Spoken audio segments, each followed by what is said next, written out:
Assalamualaikum warahmatullahi wabarakatuh. Salam sejahtera untuk kita semua. Semoga kita diberikan kesehatan dan kelancaran dalam segala urusan. Amin.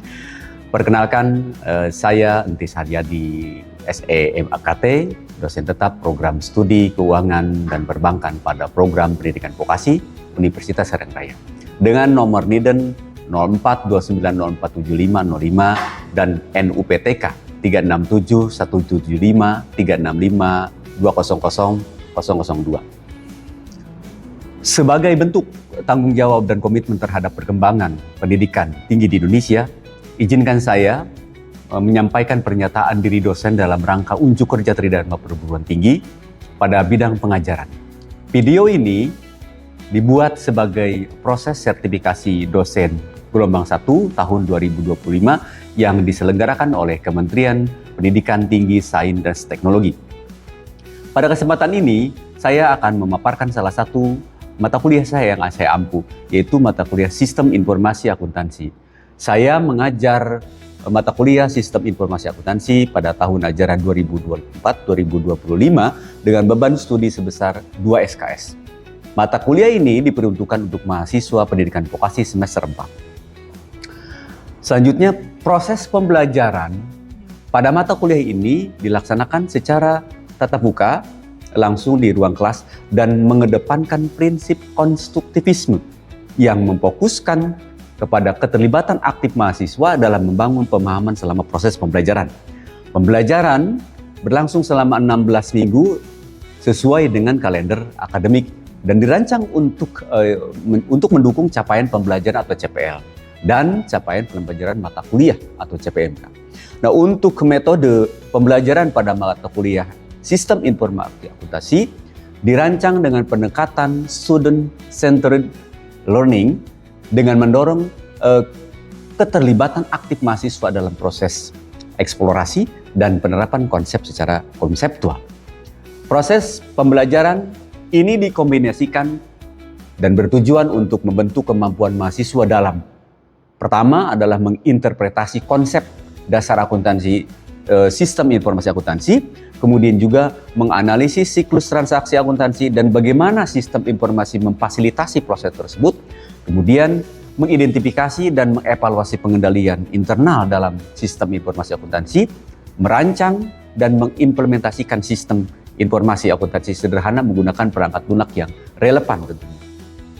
Dengan variasi metode yang disesuaikan untuk mencapai kompetensi kontekstual dan aplikatif mahasiswa, metode yang diterapkan antara lain yang pertama adalah ceramah partisipatif, kemudian diskusi terstruktur, kemudian studi kasus kontekstual, latihan analitik dan simulasi, kemudian juga penugasan proyek kolaboratif, presentasi dan umpan balik, dan pendayagunaan learning management system.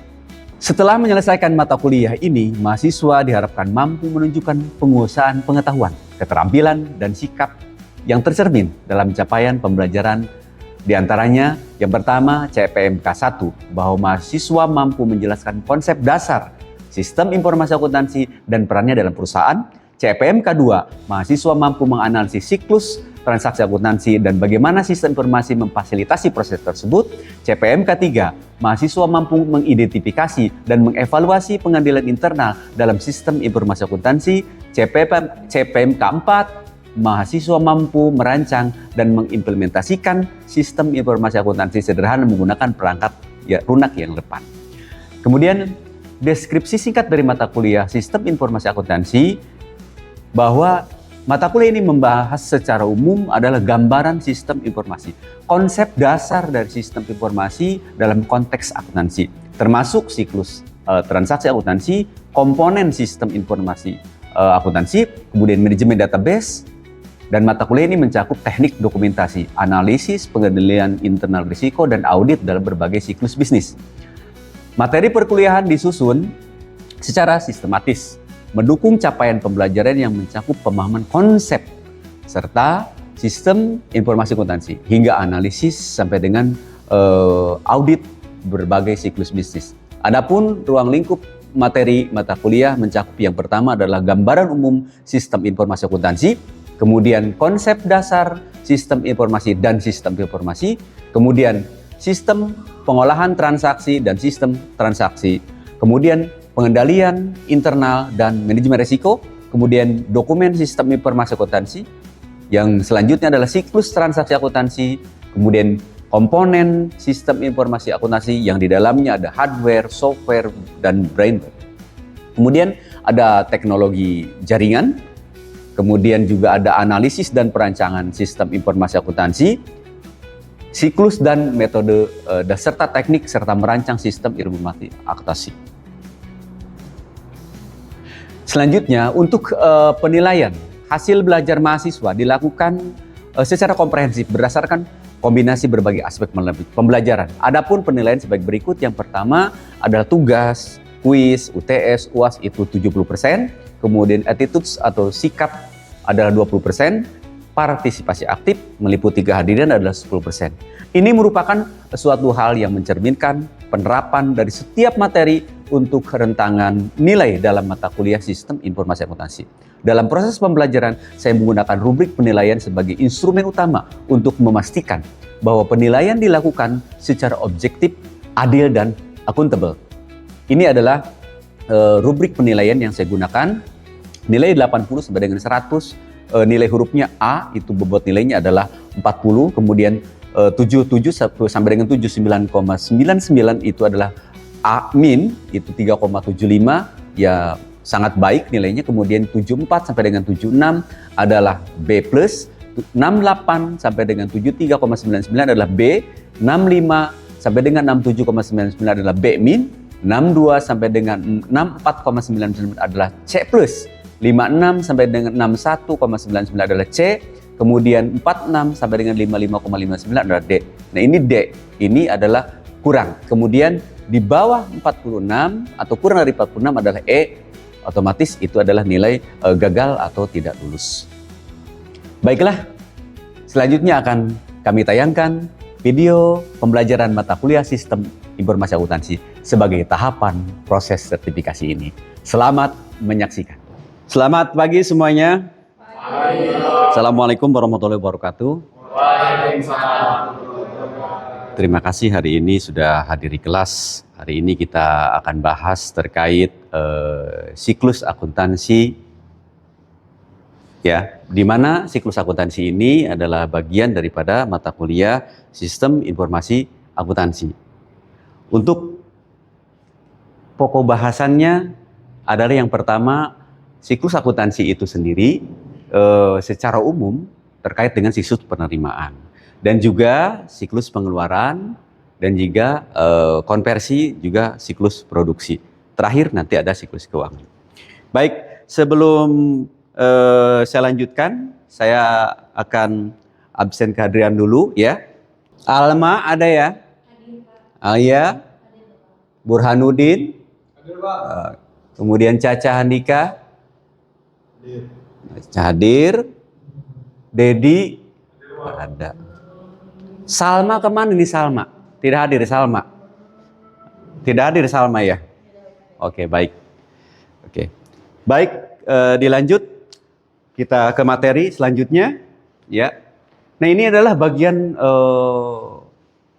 yang paling penting di mana dalam pembahasan sebagai konsep dasar sistem informasi, yaitu tentang siklus transaksi akuntansi.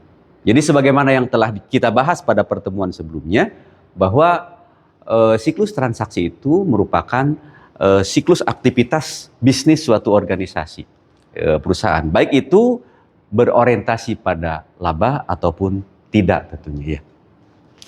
Kemudian di dalam siklus transaksi akuntansi ya, selain harus diketahui tahapan-tahapan siklus, juga harus diketahui bagaimana siklus tersebut harus diekspresikan dengan menggunakan bahasa-bahasa seperti ini.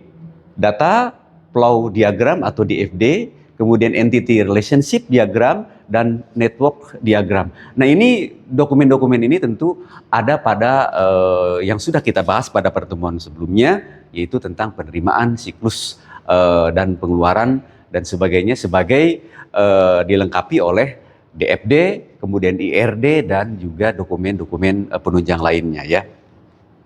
Nah, ini adalah siklus transaksi. Nah, di dalam akuntansi, dulu saat mempelajari akuntansi pengantar, di semester pertama, bahwa siklus akuntansi itu dimulai dari adanya bukti transaksi, itu dicatat ke dalam jurnal, kemudian diposting ke dalam buku besar, kemudian ini dibuat neraca saldo, kemudian ini dibuat ayat jurnal penyesuaian, dibuat worksheet atau kertas kerja, baru terakhir adalah laporan keuangan. Antara lain capital statement, kemudian juga adalah income statement, sama laporan posisi keuangan atau dulu disebutnya neraca. Ini siklus yang secara umum. Nah, seperti yang telah dibahas pada pembahasan sebelumnya, bahwa kejadian atau peristiwa ekonomi ya yang diakibatkan oleh aktivitas organisasi suatu perusahaan ini berpengaruh pada posisi keuangan tentunya ya. Posisi keuangan karena ada transaksi tersebut, yaitu adalah transaksi bisnis. Nah, sekarang dilanjut dengan hubungan siklus bisnis transaksi ya. Dalam akuntansi itu ada dokumen-dokumen pendukung ya. Ini antara lain adalah siklus dari transaksi keuangan. Aktivitas ekonomi transaksinya ini banyak. Nah, ditunjang oleh siklus dari sistem pengolahan transaksi keuangan tentunya ya. Nah, pengadaan atau peningkatan modal dari pemilik atau kreditur ini salah satu kegiatannya. Bagiannya tentu adalah ini akuntansi keuangan yang mengelola. Nah, dokumen-dokumennya banyak, bukti penyerahan modal, investasi, pemberian kredit juga, buku besar tetap ada, kemudian juga laporan perubahan ekuitas seperti itu. Ini jurnal siklus terkait dengan keuangan ya. Selanjutnya adalah siklus yang terkait dengan pengeluaran. Ya, ini pengeluaran di mana di dalam pengeluaran itu ditunjang oleh juga siklus pengadaan, transaksi pengeluaran. Pengadaan itu seperti pembelian barang dan sebagainya. Di dalamnya ada permintaan barang, kemudian juga ada pemesanan ya atau order begitu, ada penerimaan bahan dan juga ada pembayaran kewajiban atau hutang. Kemudian pengadaan dokumennya itu banyak, surat permintaan barang, order dan sebagainya dan sebagainya. Selanjutnya adalah konversi dari siklus transaksi konversi, di mana ini adalah bagian daripada kegiatan produksi ya, pengadaan, kemudian juga adalah proses dan seperti ini diproduksi ya. Ini ditunjang tentu oleh sistem yang di dalamnya ada transaksi konversi. Nah, persiapan membuat pesanan seperti apa, kemudian juga permintaan materialnya, penggunaan bahan baku di dalam konversi. Konversi itu nanti di dalamnya proses sebetulnya. Kan beli barang, diproses baru dijual seperti itu. Itu transaksi ataupun siklusnya seperti itu. Kemudian nanti jadi pendapatan dan akhirnya jadi modal, kan begitu ya. Investasi, kemudian beli bahan namanya pengadaan, dikonversi, diproses maksudnya dari bahan-bahan itu dan dijual menjadi laba atau pendapatan, akhirnya nanti nambah modal. Itu siklusnya kan seperti itu terus. Ya. Oke. Selanjutnya adalah siklus penjualan. Ini terakhir ya. Nah, setelah diproses barang menjadi kemudian siap untuk dipasarkan, maka proses selanjutnya adalah penjualan, siklus dari penjualan. Yang ini ya. Nah, ini tentu ditunjang oleh pengolahan transaksi penerimaan juga, di mana penerimaan persiapan barang yang sudah jadi, pengecekan barang ke gudang, kemudian juga mengirim barang ke konsumen seperti apa, apakah pakai FOB shipping destination, apakah mungkin pakai FOB shipping point atau COD begitu kan. Kalau sekarang seperti itu ya. Itu sistem pengiriman barang seperti itu. Kemudian selanjutnya ini siklus transaksi secara umum ya. Ini siklus transaksi secara umum tadi sudah disampaikan secara globalnya ini kalau dalam akuntansi. Nah, ini transaksi dalam suatu aktivitas bisnis itu sering sekali memiliki siklus. Ada input, ada proses dan output. Ini yang tadi saya sampaikan bahwa investasi modal orang investor luar negeri datang ke Indonesia, ya, atau para pengusaha yang punya modal, dia menginvestasikan terhadap suatu investasi. Apakah misalnya industri farm atau perkebunan ataupun industri lainnya, begitu kan, atau manufaktur dan sebagainya. Dia punya modal, kemudian dia pengadaan, dia produksi, dia jual, dan kemudian mendapatkan laba, dan akhirnya bisa berinvestasi modal kembali. Itu seperti itu siklusnya, ya. Oke, sampai saat ini dulu nih. Paham, Iqbal? Budi? Iya. Oke, baik. Dilanjut ya. Nah, ini adalah model-model dari siklus transaksi-transaksi yang terintegrasi. Ini dibuat diagram flowchart-nya, ya. Ini diagram flowchart-nya, ya. Kemudian juga ini adalah model masih dengan siklus transaksi yang terintegrasi juga, ini perusahaan dagang, ya. Kemudian juga ini adalah bagian perusahaan industri, karena ingat, perusahaan dagang, perusahaan industri, perusahaan jasa itu berbeda. Perusahaan dagang itu dia membeli barang dagangan untuk tujuan dijual kembali. Tapi kalau perusahaan industri, dia mengolah bahan mentah menjadi bahan jadi. Kan begitu. Ya mungkin tahu perusahaan dagang ya seperti kalian sering ke mall dan begitu, itu kan perusahaan dagang. Mereka menjual barang dagangan tanpa merubah bentuk barang tersebut. Kalau perusahaan jasa pasti mereka itu menjual pelayanan jasa. Ya kan begitu. Makanya berbeda siklus atau model dari transaksi akuntansinya. Oh, ini siklus penerimaan, di mana penerimaan uang itu memiliki proses dari mulai pembuatan order, kemudian juga dari pelanggan tentunya, kemudian juga proses penanganan persediaan, karena persediaan ini harus ditangani, kemudian juga proses pembuatan faktur dan juga penanganan piutang atau tagihan. Nanti dilanjut oleh proses penagihan. Itu siklus dari penerimaan. Kemudian ini siklus pengeluaran. Nah, ini gambarnya seperti ini, ya. Nanti materinya akan disampaikan dan bisa dibuka di Spada, ya, itu. Kemudian juga ini ada siklus pengeluaran, ya. Kemudian ini adalah siklus keseluruhan akuntansi keuangan. Nah, ini Anda bisa lihat bahwa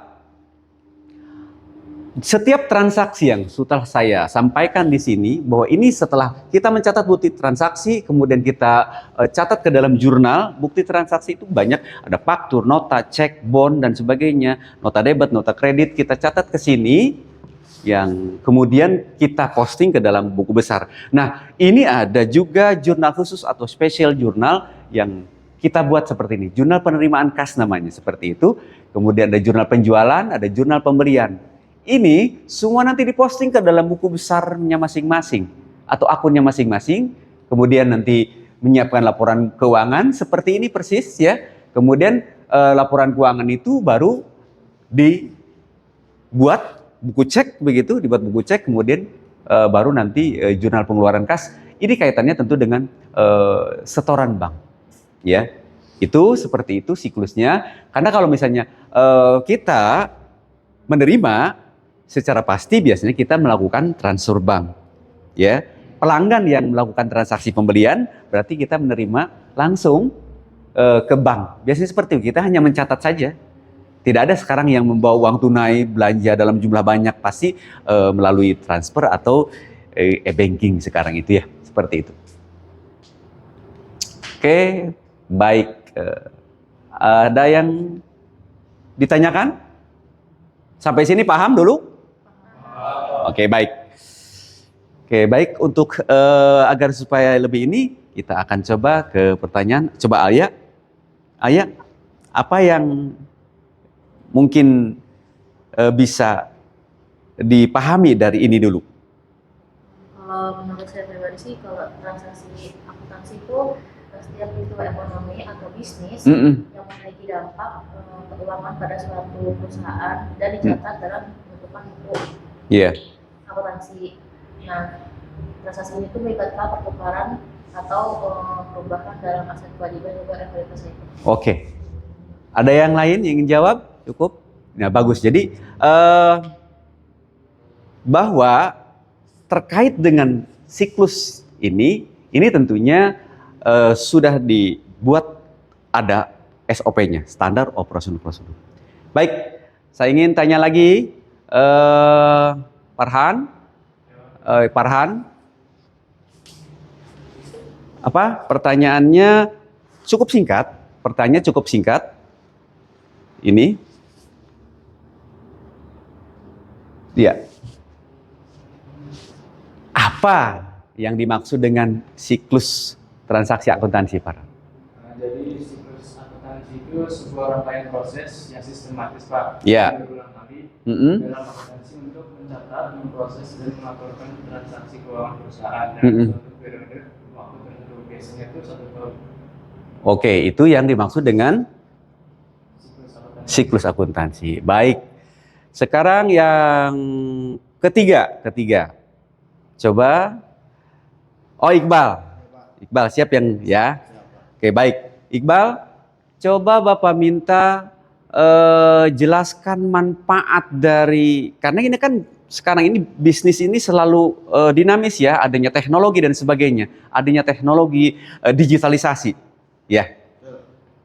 Coba Bapak pengen tahu kira-kira apa yang kamu ketahui tentang apa namanya electronic data interchange atau EDA.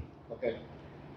Kalau misalkan tentang EDI itu Pak, yaitu Electronic Data Interchange itu Ya. menawarkan berbagai manfaat bagi bisnis Pak. Yang termasuk peningkatan efisiensi, pengurangan biaya, dan juga peningkatan dari akurasi data tersebut. Juga EDI ini biasa disingkat dari Electronic Data Interchange itu memungkinkan pertukaran data elektronik yang terotomatisasi. Oke. Juga setiap antar sistem bisnis dan menggantikan proses manual yang memakan waktu dan rentan yang lama gitu Pak. Oke. Ya, untuk keseluruhannya gitu Pak. Thank you. Kalau berkaitan dengan e-commerce berarti nyambung ini ya. Oke, karena ini berkaitan dengan bisnis yang sekarang era digitalisasi begitu. Baik, yang keempat sekarang. Yang keempat, Bapak minta, ya kamu, siapa namanya? Ya, ya. Yang keempat coba, yang keempat, pertanyaan keempat ya, berarti Bapak minta coba, tadi kan Bapak bilang tentang e-commerce ya? Iya, Pak. Coba apa yang kamu ketahui tentang e-commerce?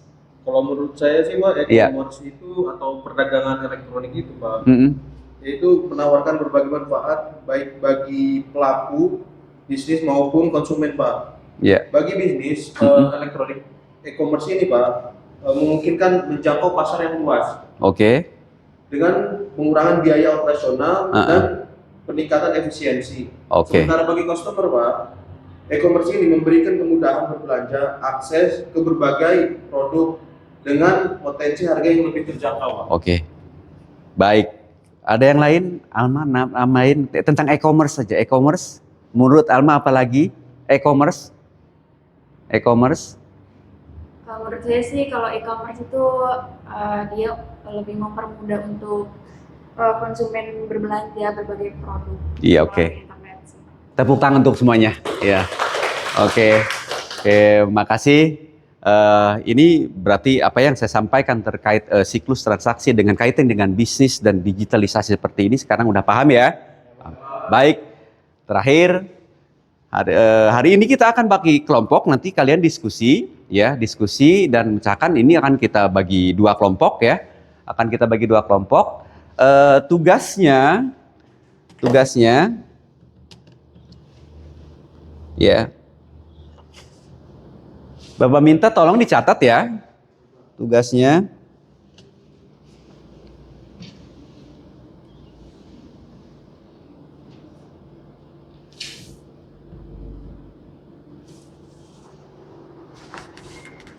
Nah ini perhatikan tugasnya. Yang pertama buat siklus transaksi penjualan pada perusahaan grosir obat. Ini untuk kelompok 1. Ya nanti akan kita bagi 2 kelompok ya.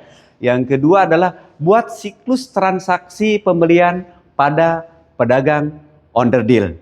Ini nanti dibagi 2 kelompok. Kelompok 1 ini ya. Nanti kalian bahas. Kemudian yang kelompok 2 adalah bagaimana membuat siklus transaksi pembelian pada pedagang onderdil. Bisa dipahami? Baik, silakan membuat kelompoknya masing-masing. Oke, baik. Kita lanjutkan diskusi hari ini. Tadi sudah disampaikan, Bapak memberikan soal. Pertama adalah silakan Anda membuat siklus transaksi untuk perusahaan grosir, dan yang kelompok B adalah perusahaan onderdil. Oke, baik. Kita mulai dulu dari kelompok A. Silakan. Apa temuan dan hasil dari diskusi hari ini? Silakan. Ya, izin menjawab ya teman-teman. Kalau hasil dari diskusi kami itu langkah-langkahnya, yang pertama itu ada menerima pesan dari pelanggan toko obat baik secara lisan, tertulis atau melalui sistem pemesanan online, serta mencatat data si pesanan tersebut termasuk kayak jenis obatnya apa, jumlahnya berapa, serta informasi dari pelanggannya itu. Lalu yang kedua itu ada pengecekan stok.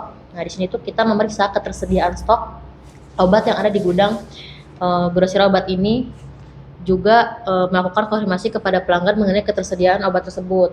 Yang ketiga itu ada pembuatan faktur, membuat faktur penjualan yang berisi detail pesanan, harga, diskon, juga informasi dari pajaknya. Faktur ini tuh menjadi dasar penagihan kepada pelanggan. Dan yang keempat itu ada mengemas dan mengirimkan pesanan ke alamat pelanggan, serta memastikan obat yang dikirim itu sesuai dengan jumlah pesanannya.